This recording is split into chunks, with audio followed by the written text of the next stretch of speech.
Yeah. Mali, we have the Al-Shabaab, Somalia, to mention a few.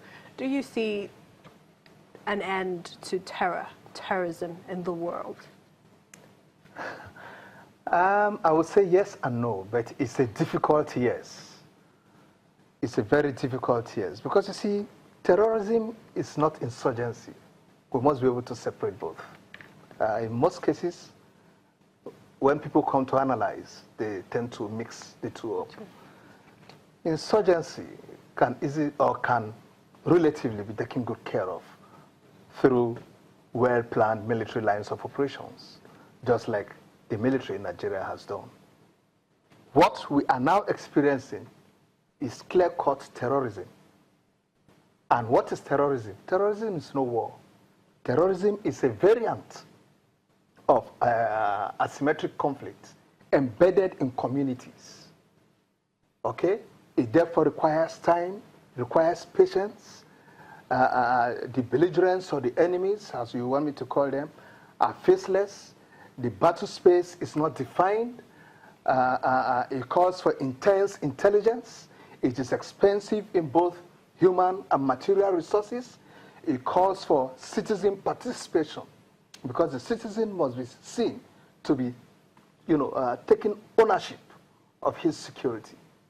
It therefore means that the concept of see something, say something must be at play at a very high level. So with regards to Boko Haram, what would you call it? Insurgency or terrorism? Both. Both. It is both an insurgency and terrorism. But then, like it is, with insurgency, you can address it practically the way the military did address it, by engaging them. I mean, you are seeing the combatants, you are engaging them. Terrorism, you don't even, he is faceless. The guy whom you had breakfast with, a family member, by lunchtime is busy blowing up himself in one motor park, killing 25 people. Until you see his corpse before you know, you mean this guy has been a terrorist? The enemy is not known, it's faceless. Don't you think that's a difficulty? That's a difficulty. Yes, of course. That's why I told you it's a difficult yes. That's why I said it's a difficult yes. It's a difficult yes, because it will take time. I said it takes time and it calls for patience. Okay? It takes time and it calls for patience for you to quell this down. And it requires consistency. Mind you, under terrorism, in most cases, the belligerent has the initiative. He determines when to strike. He determines what soft target to pick on. He determines what location to move on. Okay. For instance, if I may just add, right now, we have been able to delve a big blow to Boko Haram, pushing them out of their strongholds and so on. What we should be thinking now, because those guys are not daft, Nigeria by now should be thinking ahead, 2 steps ahead. Where could these guys now want to move on to? Which are the soft targets they might want to be taking now? Your railways, how protected are they? If one coach is brought down, nearly 100 people are dead. Your 5-star hotels, how protected are they? All these are the areas, your aviation sector, all these are the areas which they will be looking at. We must be thinking ahead of them.